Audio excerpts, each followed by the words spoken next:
दोस्तों, तो इस वीडियो में बात करेंगे एक मेन बोर्ड आईपीओ के बारे में। तो इस आईपीओ की ग्रे मार्केट के अंदर काफ़ी हाई डिमांड देखने को मिल रही है। यानी कि जिस तरह से इसकी ग्रे मार्केट के अंदर डिमांड है, तो आईपीओ से बम्पर प्रॉफिट होने वाला है। तो चलिए जानते हैं कि कंपनी क्या काम करती है, इसका ग्रे मार्केट में प्रीमियम किस प्राइस के ऊपर ट्रेड कर रहा है, इस आईपीओ में अप्लाई करना है या फिर नहीं करना है। तो इससे पहले कि मैं वीडियो को शुरू करूँ, अगर आप इस चैनल पर पहली बार विजिट कर रहे हैं या फिर आपने चैनल अब तक सब्सक्राइब नहीं किया है, तो चैनल को सब्सक्राइब कर लें और वीडियो को भी लाइक कर दें। तो इस कंपनी के अगर बिजनेस के बारे में बात करें, तो कंपनी 2012 में इनकॉर्पोरेट हुई है। यानी कि कंपनी को काम करते हुए करीब 12 साल हो चुके हैं।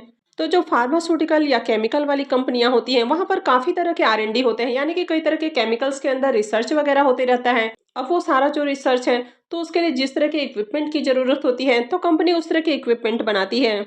तो कंपनी टर्नकी सॉल्यूशंस ऑफर करती है।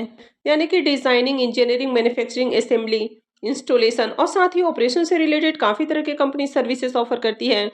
तो कंपनी के प्रोडक्ट पोर्टफोलियो में आपको रिएक्शन सिस्टम्स, स्टोरेज सेपरेशन और drawing system, plant engineering and services आपको देखने को मिल जाता है। तो कंपनी जो इक्विपमेंट मैन्युफैक्चर करती है, तो उसमें glass line materials, stainless steel और साथ ही निकेल एलॉय का यूज किया जाता है। और कंपनी के अगर क्लाइंट बेस को देखें, तो कंपनी के क्लाइंट बेस में कई सारे आपको फार्मास्यूटिकल कंपनियां देखने को मिल जाती हैं, केमिकल वाली कंपनियां देखने को मिल जाती हैं।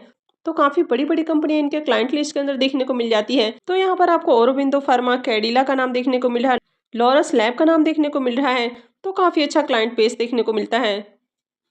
तो कंपनी की मैन्युफैक्चरिंग यूनिट आपको तेलंगाना के हैदराबाद में देखने को मिलता है और कंपनी के अभी 8 मैन्युफैक्चरिंग यूनिट हैं। तो कंपनी के अगर सेल्स ऑफिस की बात करें, तो ये वडोदरा, अंकलेश्वर, मुंबई और विशाखापट्टनम में है।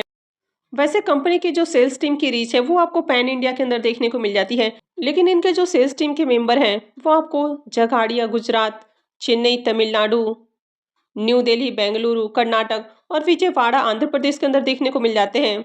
तो अगर इसके बिजनेस को देखें, तो अच्छा बिजनेस है। कंपनी के अगर फाइनेंशियल को भी देखें, तो फाइनेंशियल 22 से लेकर 24 तक का कंप्लीट फाइनेंशियल है और फाइनेंशियल 25 के 2 क्वार्टर यानी कि 6 मंथ के फाइनेंशियल है। तो कंपनी के अगर एसेट को देखें, तो ईयर ऑन ईयर कंपनी का एसेट इंक्रीज हो रहा है। फाइनेंशियल 22 के अंदर कंपनी का एसेट जहां 298 करोड़ है, वो अभी फाइनेंशियल 25 के 2 क्वार्टर में देखें तो 756 करोड़ हो चुका है। कंपनी के अगर रेवेन्यू को देखें, तो फाइनेंशियल 22 में कंपनी का रेवेन्यू जहां 241 करोड़ है, 23 में बढ़ के ये 500 करोड़ और 24 में देखें तो 549 करोड़ हो चुका है। और फाइनेंशियल 25 के 2 क्वार्टर में ही देखें तो 312 करोड़ का रेवेन्यू है। कंपनी के अगर प्रॉफिट को भी देखें, तो फाइनेंशियल 22 में कंपनी जहां 25 करोड़ का प्रॉफिट बना रही है, 23 में बढ़ के 53 करोड़ यानी कि मोर देन आपको डबल इसके प्रॉफिट होते हुए देखने को मिले हैं। और फाइनेंशियल 24 में देखें तो 60 करोड़ का प्रॉफिट है। फाइनेंशियल 25 के 2 क्वार्टर में 36 करोड़ का प्रॉफिट है। तो ईयर ऑन ईयर कंपनी अच्छे प्रॉफिट भी जनरेट कर रही है। कंपनी के अगर नेटवर्थ को भी देखें, तो कंपनी का नेटवर्थ भी लगातार इंक्रीज होते हुए देखने को मिला है। और अगर इसके रिजर्व को भी देखें, कंपनी का रिजर्व भी साल दर साल आपको बढ़ते हुए देखने को मिला है। अभी देखें तो कंपनी के पास 261 करोड़ का रिजर्व है। और अगर कंपनी के कर्ज को देखें, तो वैसे तो कंपनी के कर्ज भी इंक्रीज हुए हैं, लेकिन अगर कंपनी कंटिन्यू अच्छी प्रॉफिट जनरेट कर रही है, तो डेट का ज़्यादा इशू नहीं है। तो यहाँ पर देखें तो कंपनी के ऊपर अभी 173 करोड़ का कर्ज है। वैसे इससे कहीं ज़्यादा कंपनी के पास रिजर्व है। तो कंपनी के अगर ओवरऑल फाइनेंशियल को देखें, तो काफ़ी बढ़िया फाइनेंशियल है। वैसे कंपनी को देखें तो 2792 करोड़ की मार्केट कैप वाली आपको कंपनी देखने को मिल रही है। तो ज़्यादा बड़ी कंपनी नहीं है। इसके ROE को देखें तो 20.74 का है, तो ROE अच्छा है। ROC 25.49% है, तो ये भी शानदार है। डेट टू इक्विटी रेशियो 0.32 का है, तो डेट का भी कोई इशू नहीं है। रिटर्न ऑन नेटवर्थ को देखें तो 20.74% है, तो ये भी काफ़ी अच्छा है। पैट मार्जिन 10.92 का है, तो पैट मार्जिन भी ओके ओके देखने को मिल रहा है। वैसे इसके पी मल्टीपल को देखें, तो पी मल्टीपल 43.04 का है।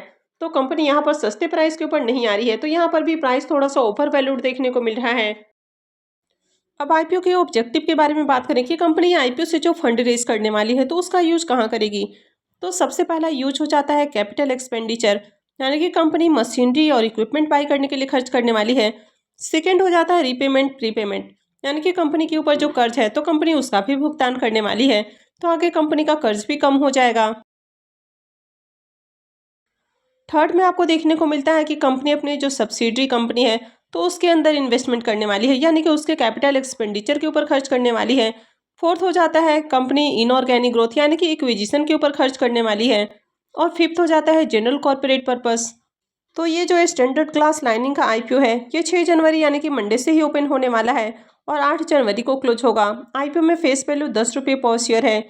बुकिंग प्राइस 140 रुपीज़ है और आपको हमेशा कट ऑफ प्राइस यानी कि जो अपर प्राइस बैंड है उस पर ही अप्लाई करना है और 107 शेयर्स का लॉट होने वाला है।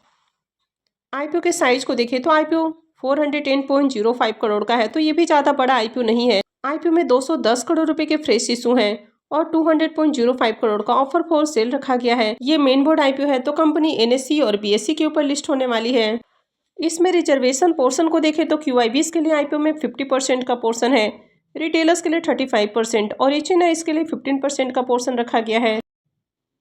अब आईपीओ मंडे से ओपन होने वाला है, तो ऐसे में फ्राइडे को ही आईपीओ में एंकर इन्वेस्टर्स की ओर से बिडिंग देखने को मिली है और एंकर इन्वेस्टर्स को इस आईपीओ में 87,86,809 शेयर्स ऑफर किए गए हैं, यानी कि 123.02 करोड़ का जो पोर्शन है वो एंकर इन्वेस्टर्स को एलोकेट किया गया है। तो चलिए इसके एंकर लिस्ट को भी देख लेते हैं।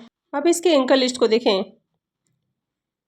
तो आईपीओ के एंकर लिस्ट में टोटल आपको 10 नाम देखने को मिला है, यानी कि 10 एंकर इन्वेस्टर्स आए हैं। तो आईपीओ के साइज को देखें तो 410 करोड़ का आईपीओ है और सिर्फ 10 एंकर इन्वेस्टर्स आए हैं, यानी कि अगर नंबर ऑफ एंकर इन्वेस्टर्स को देखें तो बहुत अट्रैक्टिव एंकर लिस्ट नहीं है, तो ठीक ठाक एंकर लिस्ट है। इसमें 5 म्यूचुअल फंड्स कंपनियों की ओर से पैसा लगाया गया है। अब इस आईपीओ में लॉट साइज की बात करें तो आईपीओ में 107 शेयर्स का एक लॉट होने वाला है और एक लॉट के ऊपर आपका जो इन्वेस्टमेंट है वो 14,980 रुपये रहेगा। तो अगर आप रिटेल पोर्शन से अप्लाई करते हैं तो आप मिनिमम 1 लॉट और मैक्सिमम आप 13 लॉट लगा सकते हैं। अब इस आईपीओ में प्रमोटर्स की होल्डिंग को देखें तो प्रमोटर्स की होल्डिंग अभी 72.49% है और आईपीओ लिस्टिंग के साथ ही प्रमोटर्स की होल्डिंग कम हो जाएगी। आईपीओ के शेड्यूल को देखें तो आईपीओ 6 जनवरी से यानी कि मंडे से खुल रहा है और ये 8 जनवरी को यानी कि वेडनेसडे को क्लोज हो जाएगा। आईपीओ का जो अलॉटमेंट है वो 9 जनवरी को देखने को मिलेगा। रिफंड डेट 10 जनवरी है, क्रेडिट डेट भी 10 जनवरी रहेगा और आईपीओ की लिस्टिंग 13 जनवरी को होने वाली है। तो चलिए अब इसके प्रीमियम को भी देख लेते हैं। अब इसके प्रीमियम को देखें तो इसके प्रीमियम में आपको शानदार उछाल देखने को मिल रहा है और कंटिन्यू इसका प्रीमियम आपको भागते हुए देखने को मिल रहा है, यानी कि थोड़ी देर पहले 88 रुपये के ऊपर देखने को मिला, उसके बाद ये 92 रुपये के ऊपर ट्रेड कर रहा था और अभी ये 97 रुपये के ऊपर जा पहुंचा है। तो प्रीमियम में लगातार उछाल देखने को मिल रहा है। आईपीओ में 107 शेयर्स का लॉट है और अभी इसका प्रीमियम 97 रुपये के ऊपर ट्रेड कर रहा है। तो आईपीओ से 10,379 रुपये एक लॉट से प्रॉफिट हो सकता है। प्रीमियम को देखें तो प्रीमियम 69% से भी ऊपर ट्रेड कर रहा है। तो प्रीमियम को देखें तो प्रीमियम अभी से काफ़ी हाई प्राइस के ऊपर देखने को मिल रहा है। अब कंपनी का बिजनेस अच्छा है, फाइनेंशियल भी अच्छा है। वैसे देखें तो आईपीओ 410 करोड़ का है, तो ये भी ज़्यादा बड़ा आईपीओ नहीं है। तो यहाँ पर भी जिस तरह से इसके प्रीमियम के अंदर जंप देखने को मिल रही है, तो आईपीओ में भी आपको बम्पर सब्सक्रिप्शन देखने को मिलेगा। तो इस आईपीओ में भी अप्लाई करने के लिए रेडी रहना है। इस आईपीओ से भी बढ़िया प्रॉफिट हो सकता है। अब आईपीओ ज़्यादा बड़ा नहीं, तो अलॉटमेंट पे यहाँ पर कम ही लोगों को मिलेगी, यानी कि यहाँ पर अलॉटमेंट जो चांसेस हैं वो ऑलरेडी कम हो जाता है। तो अगर आप अपने अलॉटमेंट चांसेस इंक्रीज करना चाहते हैं तो आपको फिर मल्टीपल डीमैट अकाउंट से आईपीओ में अप्लाई करना चाहिए। तो इसके लिए आपको अपने और अपने जो फैमिली मेम्बर्स हैं तो उनके डीमैट अकाउंट से आईपीओ में अप्लाई करना चाहिए। तो अगर आपने अभी भी अपने फैमिली मेम्बर्स के नाम से डीमैट अकाउंट ओपन नहीं कराया है तो वीडियो के डिस्क्रिप्शन में मैंने जीरोधा और अपस्टॉक का लिंक दिया है, वहाँ से जाकर आप अकाउंट खुलवा सकते हैं। और अपस्टॉक में अभी भी फ्री में अकाउंट खुल रहा है, तो आप इस मौके का भी फ़ायदा उठा सकते हैं। तो आई होप कि आपको वीडियो अच्छी लगी होगी। तो अगर आपने वीडियो को अब तक लाइक नहीं किया है तो वीडियो को लाइक कर दें, चैनल को भी सब्सक्राइब करके रखें और वीडियो को अंत तक देखने के लिए आप सबका बहुत बहुत धन्यवाद।